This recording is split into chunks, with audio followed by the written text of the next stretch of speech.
Hey everybody, it's Professor Parish, and welcome to week 1 and technically 2 of spring break of English 122, the short semester, or the accelerated semester, depending on how you view it. So hopefully by this point you have logged on to English 122 section OM, which is our short semester section, and hopefully you have watched the introduction video that is located right below the screen right there, and I'm kind of waving my mouse around it. If you've not watched the introduction video, be sure to go down below and watch that introduction video first before you continue watching this, because there is a lot that that video will talk about that I may highlight in this video, but I'm not going to go into detail. You need to go back and watch the introduction video to see that first. All right? But if you have watched the introduction video, we're ready to talk about prose, fiction and nonfiction, as well as we're going to talk about paper number 1, we're going to talk about spring break, we're going to talk about theses and outline assignments, and I'm going to give you a run through of what all is due these next 2 weeks and when exactly they are due. So, hope you're ready for this first video, because we've got a lot of ground to cover, and I don't want this to be an extremely long video, so the good thing is you can always rewind this and watch it over again if I'm talking too fast. Okay? Alright, so I'm going to minimize myself so that I'm not taking up this whole screen. I'm down here now! And we're going to go over a few things. So I have positioned our website to look like the student version, so I can see exactly what you all see when you log into this page. So like I said, here is the introduction video. If you've not watched it, please do. I go over the syllabus, how to do the discussion forum, and how to turn in assignments. Also, I will be going over the syllabus, which is right here. If you have not gotten these textbooks, this is the time. Now is the time, because you will be using them this first couple of weeks of this class. I'm going to be posting this video into our announcement section right here. My contact information is right here. I will be out of my office from Wednesday to Friday this week, and then next week we're on spring break, so email is likely the best way to get a hold of me. And then there's some policies down here. Your resources are right here, but this is just an extra spot to find them. I want to look at the course content page and resources today. So if I go to course content, as I said in the introduction video, don't worry about this page. You can look at it, but I would go to course content. You will notice that it has 2 assignments listed, the discussion forum and the grammar sampler. However, do not just look at this box and be like, oh, those are the only 2 things I have to do. Don't do that. Scroll down, and you will see that week 1 is listed right here. First thing is first, read the syllabus and watch the course introduction video. Haha, as I've shown you. The second thing is to watch the week 1 video, which is this one. So you're there already. The second thing is to read in your textbook, and I have highlighted the pages to read. Now, when I say read, you'll notice I have page 1 through 12, 27 to 34, 40 to 54. What I'm highlighting here are the pages with terminology in them. These are pages that will have terms that will be on your exam. So, what I'm doing is suggesting you might want to look at those pages to write down definitions of terms, to maybe review a few key concepts. Most of these pages, like page 40 to 54, most of that are going to be example stories. They're not going to be things you really have to have a close reading of, but I would like you to skim over those pages and at least see what they're talking about, okay? You don't have to take notes on all these pages, but I do want you to look over the terms that are listed within them. And the Concise Cengage Handbook, pages 3 through 16, these first couple of weeks in this class, the Cengage Handbook, if you haven't taken English 121 in a long time, or if you didn't take English 121 at SIC, I would recommend you definitely look at page 3 through 16. If you did take English 121 last semester, you probably have already read the Cengage Handbook, pages 3 through 16. It's a little bit of review. But I list it on here because not everybody has taken English 121 in the fall and maybe need to refresh themselves on that. Now, the main assignment that is due by this coming Sunday, March 10th, is your discussion forum post. You will note here number 3 is to complete your initial post in the forum by Friday at 11:55 p.m. You need to respond to at least 4 peers, not 3, 4, by Sunday, March 10th. This is the only assignment that is due technically this week. The discussion forum will not be available over spring break, so please make sure you complete it. The discussion forum is worth 20 points. It's overall, or this discussion forum is worth 40 points actually, since we only have 8 of them instead of the typical amount. So, yes, please make sure you do the discussion forum every week. That's 40 points. That will add up quickly in this class. So please make sure you do it. If you post your discussion forum on time, that is 20 points. Each post, each of the 4 posts is worth 5 points. So if you just post and you don't respond to any peers, you're only going to get half credit. If you do not get to post by Friday night, I will still accept the post on Saturday or Sunday, but I will take points off. I will take 10 points off if it's late. So just post by Friday night. Post earlier if you can. You can post Monday. You can post Tuesday, Wednesday, Thursday. I do have a lot of students that they post early, and if 4 of you post early, then, or 5 of you post early, then you can get your post and your 4 replies done all by Friday and be good to go. Just make sure you keep to that due date, because as I said in the introduction video, I do not accept late work, and this discussion post is the only instance I will do late work for half the points. So it does add up. I do want to say that. I've had students that were like, I can get by without doing the discussion forum. Not in this class. It will not go over well. But these other assignments, you'll notice that there's 2 here. There's a grammar sampler, a reader response, and a thesis and outline assignment. Note, they are not listed up here, so you do need to go down to the actual week and see what all is due.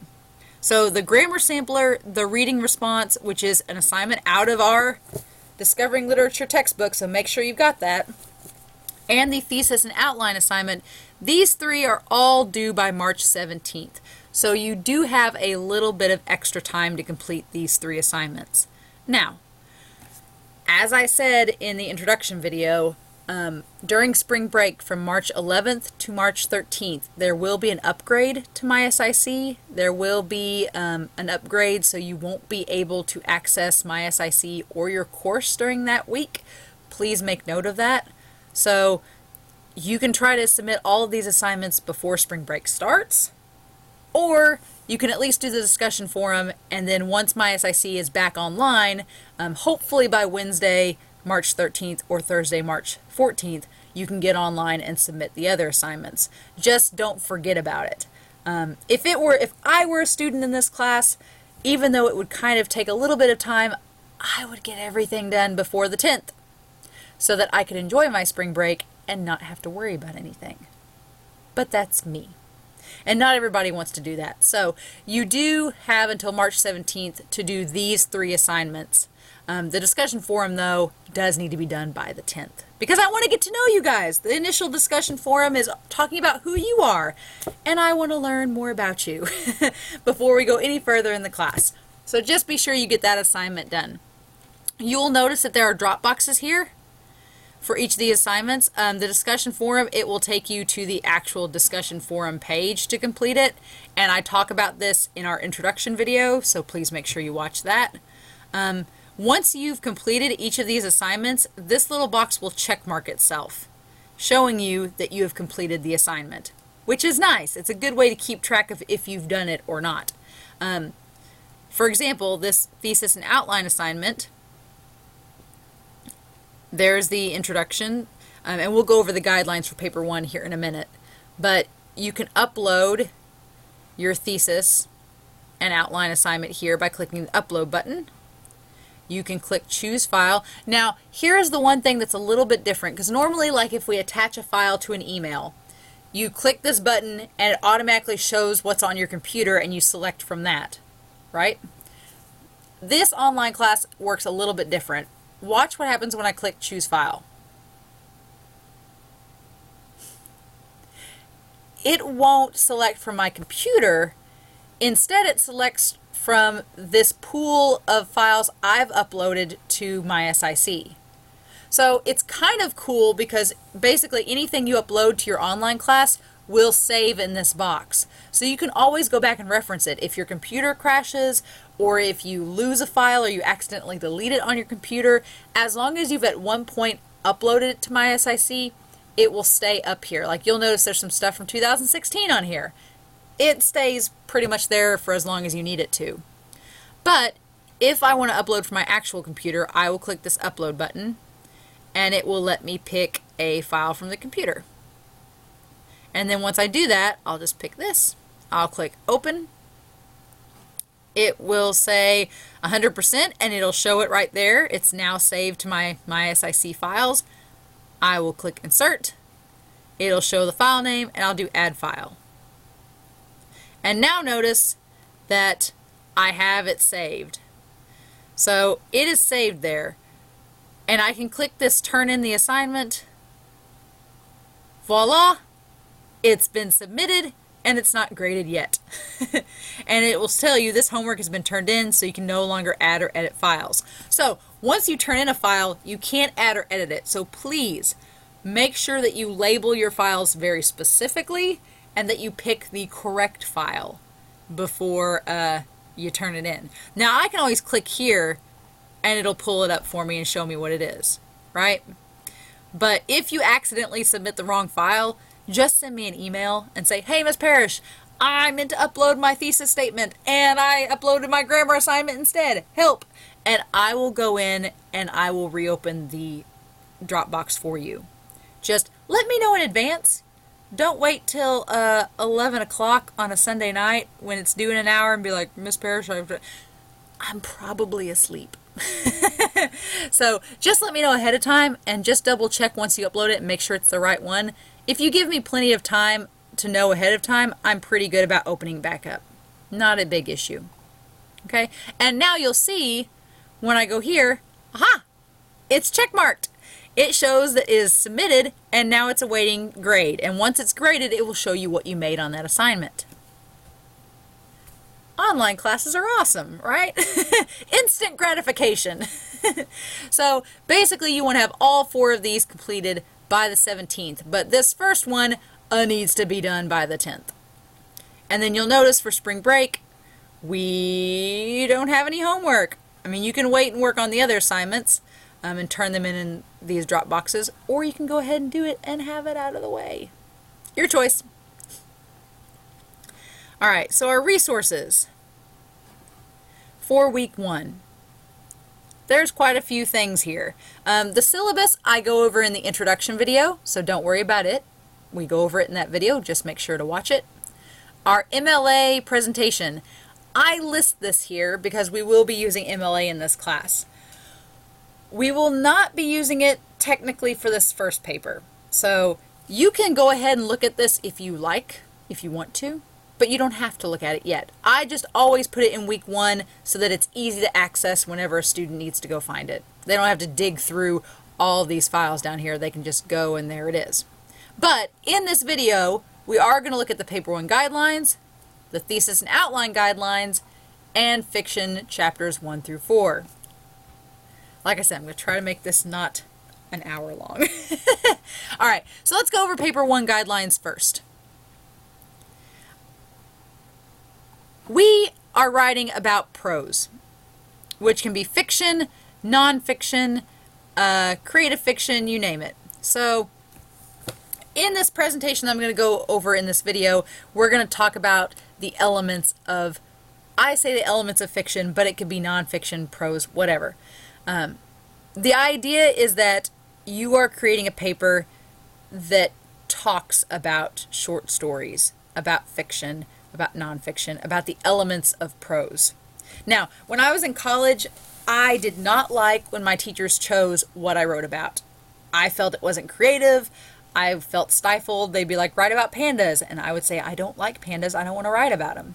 So, we do keep with a theme in this class. We do go through each genre. So this paper's theme is of prose or the short story. But I'm going to give you several options, and you can choose whichever option you feel works best for you. All right? So, option 1 is a short fiction story. This is your creative writing opportunity. You can create your own short story with your own characters. It can be any genre. It can be sci-fi, it can be noir, it can be crime, drama, romance, comedy, whatever you want. I have had a lot of students choose this option, and they have a lot of fun with it. Probably some of my favorites have been, there was a dystopian futuristic short story, which is actually in your resources as the example paper. That one's pretty cool. I had a student write a really cool crime noir set in the 1920s. That was awesome. And I've had some students write about like a secret engagement, a dream that turned out to be reality. Very fun. So lots of options there. This is not a creative writing class. However, when I grade your paper, I'm basically looking and seeing if it has all the elements of prose. Does it talk about setting? Does it have characters? Does it have a plot? Is there a consistent point of view? Does it have a style? Does it have any symbolism? Does it have a theme? I'm looking for all 7 of those things in your short story, and if it has good grammar and spelling, you should get an A, and as long as it's supposed to be. So I have a lot of students choose that option. Some students, they want to do something creative, but they don't want to make up characters or make up a fake world, or they don't want to do anything like that. So they have these 2 options instead. They can do a creative nonfiction, which is about something that has happened in your life or in the life of someone you know. Or they can do a memoir, which is like a diary sampling. It's kind of like someone writes an event that's happened in their life from first-person perspective, like it's a diary entry. And I've had several students do that. And one of the sayings is it's easy to write about what you know. And so some students are like, yeah, I want to write about... for some reason, students like writing about surgeries or medical events that have happened to them. I find it fascinating that students seem to gravitate towards that. I've read a lot of stories about, being on a baseball, basketball, volleyball team and winning regionals or your first home run. I had a girl write an incredibly good story about, it was horrific. She was in a dirt bike accident and she broke her leg. And she started the story the moment she broke her leg. Like, that's where the story started. And then she described herself sitting in the middle of the woods. No one knew she was out there. Her phone was 10 feet away. And she had a broken leg and had to crawl to her phone. And she was afraid that she was going to bleed or wouldn't get to her phone. And then the story backtracks to the start of the event when she first gets on her dirt bike, and it's like... It was an awesome story. It was an awesome creative nonfiction, and I wish I could find it. Otherwise, I would show it all to you, but I don't think I saved her paper. I think I accidentally deleted it. This was several years ago when she wrote it, and I think it got stuck on my old computer. But really cool. So you get the idea. You can be creative with a realistic event. Another option that is creative writing for this first paper is a fan fiction. I feel like people either instantly know what fan fiction is or they have no clue. So if you have no clue what fan fiction is where you write about something that already exists. So you could write about what happens if Katniss ended up with Gale. What happens if Harry Potter was from Malfoy's point of view instead of Harry's. I think probably the best student example of fan fiction that I've read in the last couple of years is a girl a few years ago wrote a fan fiction about the characters from Grey's Anatomy going to a medical conference in Las Vegas and running into the cast of The Hangover. It was fabulous. It was really good. And I've seen the movie The Hangover, and I've seen enough Grey's Anatomy. I kind of knew the characters and knew the story. So she did awesome. It was such a fun story. You could do something like that if you want. Now, if at this point you are thinking to yourself, no, I am not creative. I don't want to do anything creative. Don't worry. We have a fifth option. The final option is if you don't want to write any creative writing yourself, totally understandable, you can analyze a piece of prose that already exists. It can be a piece of prose from our textbook. It can be a book you have at home. It can be a book you find in the library. It can pretty much be an analysis of anything. Now, when I say analysis, I mean that you are picking out, you have an introduction, a conclusion, and your body paragraphs are talking about how this story that you chose uses the elements of the short story. Uses setting, character, plot, point of view, symbolism, style, and theme. Okay? It is not a book report. And I want to be very clear on that because some students that choose this fifth option, all they focus on are characters and plot. I've pretty much banned the Hunger Games from being a topic of any papers in this class. Because I'll be honest, I read 7 one semester on the Hunger Games. 7. And the problem was that almost all of them only focused on the plot. So I've read the first Hunger Games and I've watched the movie. I have not read any more of the Hunger Games trilogy. Why? Because every student paper has spoiled the ending. I already know who dies. I already know what happens. So it's like, I don't have to waste my time reading the book or watching the movie because the student paper has spoiled it for me. So I don't want that. So by all means, if you choose this option, do talk about the plot, talk about the characters, but don't forget about the other elements of the short story you need to talk about as well. Don't make it just about the plot because you want to hook your reader into wanting to read the story, but you don't want to spoil it for them to the point where they don't have any reason to read it anymore, if that makes sense. So those are your 5 options. The paper needs to be 3 full pages long, no less than that, but it can be more. It can be longer than 3 pages. 12-point font, 1-inch margins, double spaced. If you open up a Word document, it is already at 1-inch margins. You do not have to alter the margins. You may have to double space it. So if you do that, you just go to Home, go to Paragraph here, and it will give you the option to double space the lines. All right. They should talk about the elements of fiction. Grammar and spelling will obviously be taken into account. You don't need a works cited for this paper unless you use images or use quotations from a website or anything like that, which I've rarely had a student do, so you shouldn't need a works cited page for paper 1. And all components and drafts are due on time for full credit. So due dates.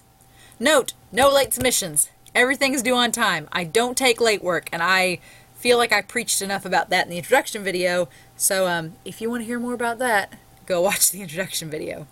The paper 1 thesis and outline will be due by Sunday, March 17th. The final draft is due by Sunday, March 24th. So this class moves at a pretty quick pace, like I said. But granted, it's only 3 pages or more, so you should be all right. I've taught this class a ton short semester and a ton in the summer, and even though the deadline seems like it's short, I rarely have any students have problems with this deadline. They're like, oh, it's just 3 pages about a story. Or, oh, fine. So you should be okay. If you have questions, you can always email me at my email address right here. And then how I break the paper down, the paper is worth 100 points. Grammar and spelling is 20 points of that. The page length and formatting is 10 points. And then each of the elements included is 10 points. So, as you will note, I had a paper one time where they did all right on this. They got, let's say, 30 points out of 30 points up here. But all they talked about were the character and plot. Well, guess what? That's only 50 points total. That's a failing grade. So just be sure that you don't forget about these other points or these other elements of short story. And we'll go over them this week and next week in the presentations that I'm doing now. So you should be all right. But just remember those. And it's out of 100 points. Now, I do let you, for papers 1, 2, and 3, revise your papers. And when we come back from spring break, I will talk more about that. All right, so just keep that in mind. All right. The thesis outline Thesis and outline is an assignment that's due March 17th, and I want to go over the guidelines for that.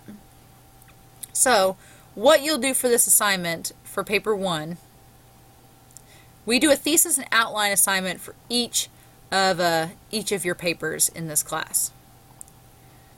So for each of your papers, you'll construct a basic outline of your paper. And the reason why I did this, when I was first in college, I hated outlines. I was the type of student that wanted to sit down for 3 hours, chuck out a paper, and call it good. And, for these first couple papers, yeah, you might be able to do that. Maybe you can sit down and crank out a 3-page paper in an hour and be good. Most students are not like that. And I will tell you, once we get to the research paper and you have a lot more content to write, it's really nice to have an outline, because that gives you a starting point no matter where you are in the paper. You can always go back and look and know and keep yourself on track, because with a big paper, it's very easy to get off topic, and you don't want to do that, right? You want to stay focused. And so for each of our papers, we are going to do an outline and a thesis. A thesis, as you probably learned in English 121, is just the main point of your paper. So, the introduction paragraph, I do want to see this in your outline.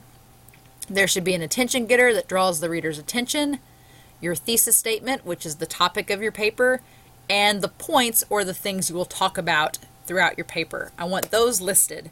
And then you have kind of a little structure of your paper total. So this is my example of an outline. So here's my introduction. I talk about showing cows, which I do. And then I break down my points. So point 1 is cattle showing history. Point 2 is modern development. Point 3 are the standards.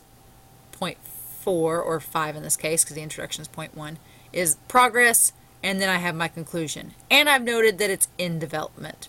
So this right here, this intro and basic skeletal structure, that's what I'm looking for in this assignment. The thesis I will see in your introduction. And then you'll have your points. And then you can always put work in progress on conclusion. You don't have to have the conclusion finished. Some people write their conclusion first. I'm not one of them. But if you want to include your conclusion, you can. Or if you want to just put in development, that will work too. So each of your outlines are for your papers are due on these dates. Paper 1 will be due March 17th. Paper 2 is March 31st. Paper 3 is April 14th. And paper 4 is April 28th. So, you've got a couple weeks in between each one. The main thing, as I've noted here, is that these are bare bones structures. They will change and develop as you write. So this is not set in stone. These points that you list up here in your paper are not set in stone. I'm not making you sign it away in blood. You can change it as you write your paper. But what I want to see, I am trying as a teacher to prevent you from the 2 a.m. syndrome, where it's Sunday morning at 2 a.m. and you're like, I haven't wrote anything yet. I need to start somewhere. I want you, as you write your paper, to have a framework. You can alter that framework, you can change it, but I want it to be there so that you have it. Okay? So that is a thesis and outline assignment. You can check this out and then submit your thesis and outline for paper 1 to the Dropbox. All right. So I've rambled for 30 minutes and we still have to get to fiction presentation 1. So as I've said, I do apologize. There's a lot kind of to unpack this week. I'm going to try to keep these presentations fairly short. The good thing is it's YouTube, so you can always pause the presentation here, go get a sandwich, get a glass of milk, and then come back and we're going to talk about fiction chapters 1 through 4. I say fiction, I mean prose or short story, but fiction's so easy to say. All right. So, hunker down, y'all. We're going to talk about chapters 1 through 4 in our textbook, Discovering Literature. All right. So, chapter 1 preview starts talking about how to interact with prose. And they give us all of these suggestions in our textbook of what we should do when we read short stories. So the first thing they talk about is reading with an open mind. And that is definitely a crucial element because, in all honesty, there's some stories in here that are older, that are written in a different time period, that are just different stories from different writers, from different backgrounds, different countries even. And we have to read it with an open mind because it's likely going to be something we're not used to. This one right here is the hardest of all, I think, because it suggests you have to read a story more than once. Well, we live in a very fast-paced world. Not all of us have time to read the novel the second time. I don't have time to go back and read Lord of the Rings again. I barely had time to finish it the first time. So it is suggested that you read a story more than once because the more you read it, the more you'll comprehend. It's kind of the same thing with movies. When you first watch Inception, you miss a lot of things. Then you go back and you're like, oh, I see. And you catch on to things that maybe you didn't see the first time. Same thing with prose. Obviously, you need to use your imagination because chances are if you're dealing with genres like sci-fi or horror, there's elements that are not present in your everyday life. You need to allow your emotions to come into play, be affected by a story, empathize with the characters. There are fandoms out there and people that go to conventions for these characters because they are invested in them. Marvel did 10 years worth of superhero movies and we still cried when Peter Parker turned to particles in the Infinity War because you allowed your emotions to come into play and you were invested in those characters. Try to get the sense of the story as a whole. The one downside of our textbook is that a lot of the parts and example stories are excerpts or they're just parts of stories. They're not the complete thing.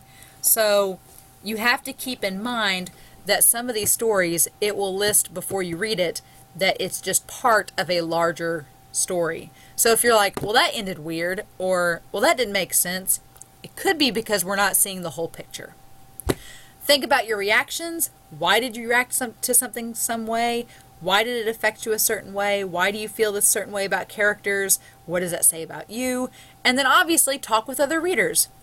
Surprise! We are going to definitely nail that one because we have a discussion forum and we will get to talk to each other about the stories. All right? So just keep these steps in mind as you interact with prose in this unit and kind of just be welcome to being surprised by fiction, by nonfiction, being surprised by what you write or read yourself. I mean, that's probably my best piece of advice there. We have 7 elements of the short story, 7 elements of prose, 7 elements of fiction, however you want to call it. The setting, which I like that our textbook defines as not only the where we are, but the when we are. Time is a crucial part of setting. Characters, who is involved in the story, doesn't have to be a human. Brave little toaster and a bunch of inanimate objects, Toy Story, can be animals, it can be nature, it can be spiritual elements. You name it. The plot, what happens? Point of view, who is telling the story? And you want that to be consistent. The symbolism, does the story have extra meaning? In Twilight, there's a symbol of an apple and pale white hands. The color red is through every Twilight book. That's pretty obvious and easy symbolism, right? But it's symbolism nonetheless. 6, the theme. What does the story make you think about? What's the purpose of it? And finally, the style. How does the author write? What language do they use? All of these elements, you have to have them to have a good story. You can have a story without good symbolism, or without a good theme, or without good style, but it won't be as good as a story that combines all of these elements together. All right? And that's what we're going to talk about these next 2 weeks. Setting, a quick overview. Setting is the narrator or the setting and character. We have the narrator, which is the person telling the story. Different narrators do depend on different points of view. We have dialogue between characters. It's the verbal exchange.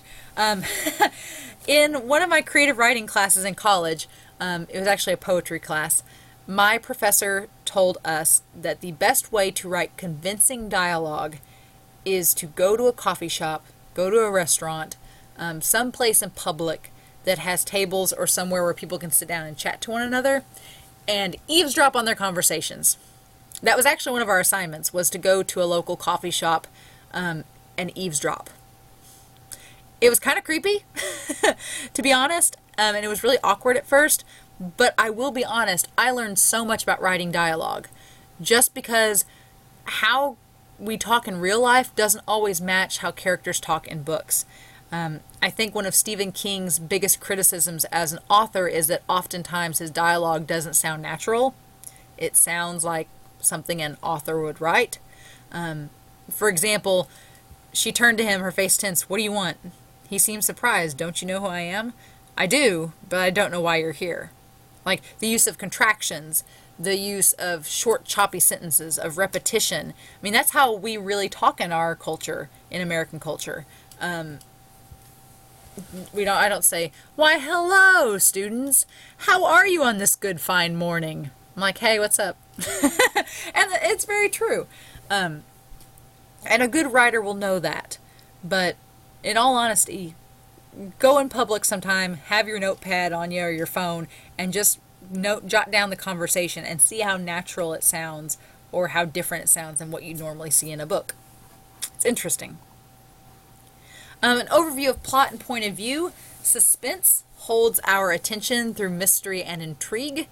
Point of view is, as our book defines on page 37, through whose eyes we are looking at the world. So there are 3 types of point of view. There is first person, which is from the character's perspective and uses the pronouns me or I to do things. There is second person, which is arguably the least used, and it is when you do things. And there's the third person, which is he or she or they or Jane. It's another person doing the things for you. It's not you yourself. And when we get to the chapter on point of view, we'll talk a little bit more about these.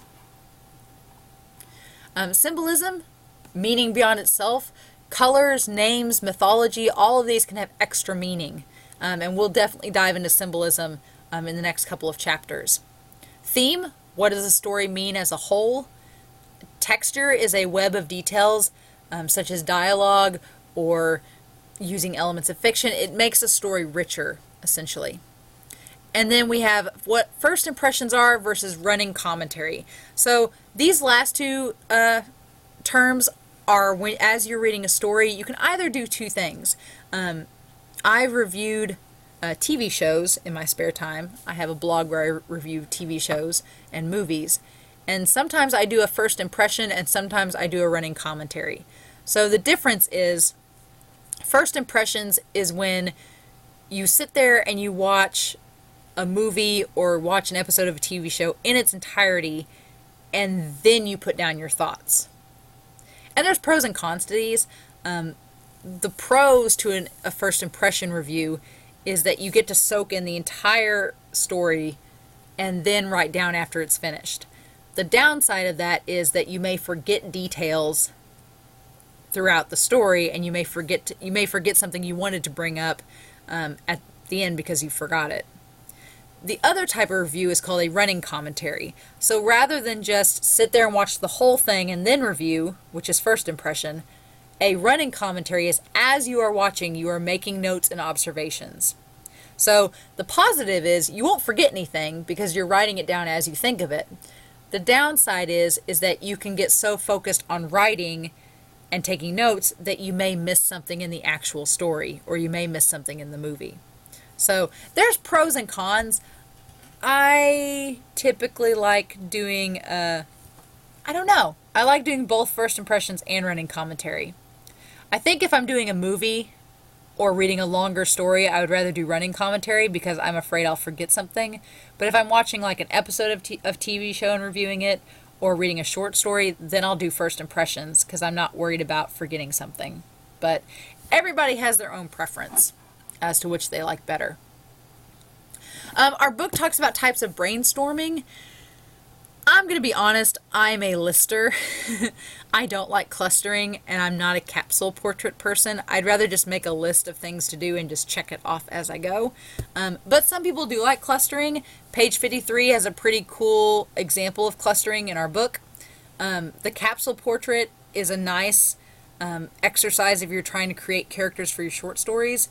It gives you an overview of your character, their likes, dislikes, personality, etc. And this should say the Cengage Handbook. Sorry, not Wadsworth. Cengage. It has a lot of good information about brainstorming, so if you're curious as to more examples, I would look in the first couple of chapters of the Cengage Handbook, and you will see many examples of brainstorming. Alright, so we're going to talk about setting, characters, and plot this week. And then next week, into week 3, we'll talk about the other symbols. The other elements of the symbolism will be included, the other elements of short story. So, on your exam for short story, for fiction, you will be asked to define the 4 types of setting and give an example. The first type of setting is a mirror setting, and this reflects the mood of the story. So an example would be a desert. If your story is set in a desert, it could be mirroring the despair, the hopelessness of characters. Think Star Wars: The Force Awakens. Rey is out in the middle of a desert. That mirrors her isolation, her loneliness, her seemingly helplessness, being stuck in a stagnant place in her life. It's very much a mirror of her environment. The setting, when it is a mold, shapes the characters. So, a prison, for example, the show Orange is the New Black, characters change motivations, they change personalities, and they develop and grow because they're stuck in this setting. The setting is shaping their character. And that happens in lots of other settings as well, not just a prison. But it's very true. The setting of escape takes readers and characters to imaginary or daydream-like places. So, for example, Alice in Wonderland is a very common escape setting. I would say Twin Peaks, to an extent, is kind of like an escape setting. Because the character of Agent Cooper kind of goes to Twin Peaks, and it's sort of like an escape from his norm, and lots of weird things happen there. And then finally we have the alien setting, which represents a loss of home and the unknown. And I use the example of space, but alien setting doesn't have to be space. The movie The Thing from the 1980s, it's a really creepy horror movie. That is an alien setting, because the character is in somewhere that it's not their home, and it's sort of like an unknown region that they're in. So yeah, these 4 types of setting, just know what they are and be able to provide an example for them. Alright, there's 2 types of terms that are related to the use of dialogue in stories. One is called stream of consciousness, where the story goes from place to place rapidly, sometimes without organization like a dream. So think Alice in Wonderland for sure. Alice continually goes from one point to the next throughout the story, and there's not really any connection other than like the White Rabbit and the Red Queen. It's a very stream of consciousness story, almost like the person is making it up as they go along. Interior monologue is the opposite. It takes place in the character's mind and immerses them in a series of impressions, thoughts. Oh no! Let me backtrack. I lost my thing. Oh my goodness. There we go. Lost myself for a second. And it allows the reader to kind of see what is going on in the character's head. Now we'll talk more about interior monologue when we get to drama, because interior monologue is a big part of drama. But for now, it's just mentioned here with setting. Chapter 3, which is our second element of prose, and that is character. Characters are arguably one of the most important parts of a story because they're what we connect with.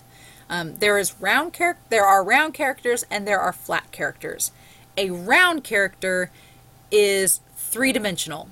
It's complex, there's personality, motivation, and they are usually our protagonist or our main character because we're with them the most. Flat characters are one note and very general.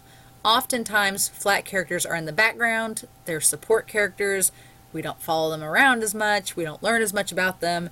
And sometimes some of your background characters or your support characters are rounded. I would argue Harry Potter is an excellent series where every main character, for the most part, has a personality, has background, has a story, and they're all very 3-dimensional. There's not very many flat characters in J.K. Rowling's work. Initiation is a rite of passage that takes a character from one point to the next in the story. I always think of Finding Nemo, where they do the little fish tank thing. It's like shark bait, hoo-ha-ha, shark bait, hoo-ha-ha. And it's like the little initiation scene to get Nemo into the group. I think of that as an example. but there are other rites of passage that characters go through throughout various stories. A persona is a hidden personality. It's when a character masks who they really are throughout the story and only reveals themselves towards the end. So in Frozen, I have younger cousins, so I've watched a lot of kids' movies in my life. In Frozen, Hans seems like this great guy, and then come to find out it's all a persona. He's a jerk. And there's lots of characters in stories that seem like they're trustworthy or seem like they're one thing, or maybe they seem like they're villains. Maybe they seem mean, and then come to find out they're not. So it's all just a mask or a hidden identity. And then there's the idea of minimalist characters. These are very simple characters with only the essential traits needed for the story. Because not every story's protagonists are rounded. Some of them are very minimalistic and don't have a lot of character traits. I think Beowulf. Beowulf is he's like Hercules, but more boring. and which makes sense because Beowulf isn't really, the character isn't the focus of that story. It's mainly the plot, the setting, the theme, the style. Characters are kind of like the background of that story, in my opinion. Alright, so talking about plot. The first term we have here is the term of exposition. An exposition is a situation that creates development in a story. So, for example, Pirates of the Caribbean is based off a Disney ride. It came out in 2003, I believe. Well, quite a while ago. I love this movie. But it has, in my opinion, one of the best scenes of exposition, where we as the audience are given every piece of information we really need to know in a creative and fun fashion. So I want to show you all this example, and this scene alone, it's a very short scene, but it does exactly what we need to. So if you've not seen Pirates of the Caribbean, you will probably get an idea of what the story is about from this scene alone. So let's watch. No!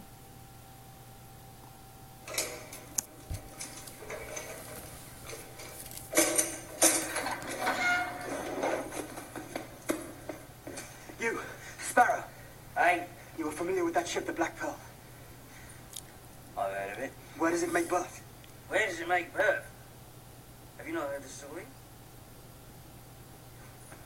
Captain Barbosa and his crew of miscreants sail from the dreaded Isla de Muerta.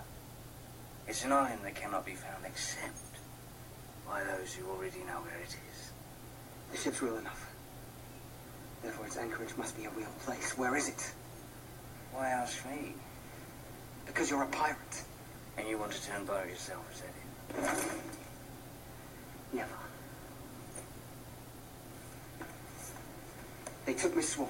Oh, so it is that you found a girl. I see. Well, if you're intending to brave all, hasten to her rescue and so win fair lady's heart, you'll have to do it alone, mate. I see no profit in it for me. I can get you out of here.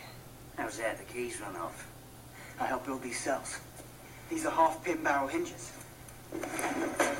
With the right leverage and the proper application of strength, the door will lift free. What's your name? Will Turner. That would be short for William, I imagine. Good, strong name. No doubt name for your father, eh? Yes. Well, Mr. Turner, I've changed my mind. If you spring me from this cell, I swear on pain of death, I shall take you to the Black Pearl and your bonny lass. Do we have an accord? Agreed. Agreed. Get me out. Hurry, someone will have heard that. Not without my head. Alright, so in this 2-minute scene, we are given so much in terms of exposition. We learn that Will Turner does not want to be a pirate, that he has a disdain for pirates. We don't know why yet, but we know it's there, so we get some character development on him. We learn that Jack is very interested in Will only after he learns what his father's name is, so there's some connection there. We learn about the Black Pearl. We learn about there's kind of a mythical quality to it, a supernatural element to it. We learn that Jack wants to find the ship, that Will likes Elizabeth, and he's only helping Jack because of that. We learn so much about their characters, their motivations, all in this very short scene. It's very well written, and it's interesting enough. It's not like somebody's just sitting here being like, the Black Pearl was a ship that sailed on this place and it makes berth in the Isle of Dearden. It's them actually having a conversation and us learning more about them as characters. So it's a good example of exposition, but that is what it is. It's just information that we, the audience, need to know in order to move forward in the plot and be able to follow what's going on. And a good story will find a creative way to interject that exposition into the story without it seeming boring and overwrought. All right. So, and I wanted us to watch Pirates of the Caribbean, so there you go. On page 136, you will notice that we skip around a lot in this book. This book is huge. It's over 1,000 pages. So we're not reading all of the book by far. I mean, this book is almost 2,000. It's over 2,000 pages. We're not reading all of this book. A lot of this book are example stories that you can pick and choose from for various assignments in this class, but we are going to be mainly looking at the terminology. So on page 136 in plot, we have these terms, which will be on your exam, so make note of them.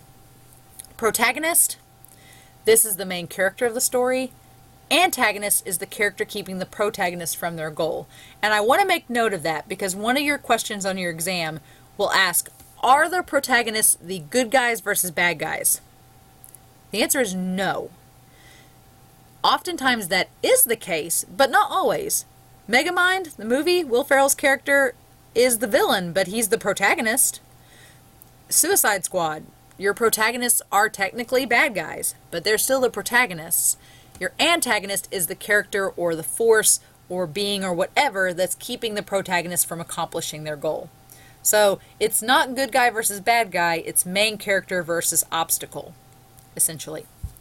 You have external conflict versus internal conflict, which are the actions that happen within the world is the external conflict. The internal conflict is within the characters themselves. Okay, so it's kind of like physical versus the abstract, concrete versus the abstract. Loose narratives are events that have no clear structure and can meander. So oftentimes, a TV show, for example, like Friends, the TV show Friends has a very loose narrative. It goes from episode to episode, and there's some structure, but it meanders a lot. Like, it's not like every episode is dependent upon the other. You can watch any episode of Friends and it's not like Lost, where you had to watch like every episode to be on board. You can watch an episode of Friends or an episode of The Big Bang Theory and be like, okay, I know what's going on. A tight narrative is a story that goes from cause to effect specifically, and you need to see one part to understand where it's going. All right? Lost, when it was back in the day, was very much a tight narrative. You had to see every episode to get what was happening, or you were lost. And then flashbacks are breaks in the chronological sequence to show a character's past. So in a flashback, we learn about characters, about their past, what's going on with them, etc. All right? And we see flashbacks, I think, a lot in modern culture, so I think that term is pretty well known. Now, the plot itself often follows the pattern of a roller coaster, where you start with the beginning. You set up your characters, you set up your plot, you set up your setting, you set everything up, and then something happens to start the story. And then your action will rise to the climax of the story, which is the highest point of the action, and then your falling action, which is your closure, which wraps everything up, leads to the resolution. Now, often with a good story, you will rise up to the climax, and then you won't really have this long fall back to the beginning. Usually your resolution happens about here. This is more like Return of the King, where the endings were so long, and you're like, just get on that boat, Frodo. So, oftentimes your resolution is going to be not quite as long, all right? But any story will have an inciting incident that kind of jetpacks or starts the story, all right? I'm trying to think of a good example. Let's say the Disney movie Hercules. Hercules, we learn who Hercules is, Hades, the setup, The inciting incident is Hercules decides to go to Mount Olympus to talk to Zeus. That sets the entire movie up. And then the climax is obviously when he confronts Hades, and then there's the resolution after that. So, typically you want your story to have this roller coaster like structure so that it's exciting, so that it's, you know, fun to read. If your story was a flat line, it's exactly that. It's a flat line. It's not going to be fun. It's going to be boring. All right? Aha! See, I told you this would be under an hour. And that's our look at the first 4 chapters. So, I told you it'd be under an hour, right? As always, if you have questions about any of the assignments, about the chapters themselves, anything, feel free to email me, especially this first couple of weeks as you're getting used to the online class. Please make sure you go to course content, that you do all 4 assignments. The discussion forum is due. Your posts are due by Friday night. Your responses are due by Sunday. Please make sure to do that. And look, some people have already done it. Yes! Score! All right. I'll leave you all to it. I'm so excited to have you in this class. Let's get ready to geek out in a couple weeks when we finish up fiction. All right? See you all soon. Enjoy spring break. Ciao.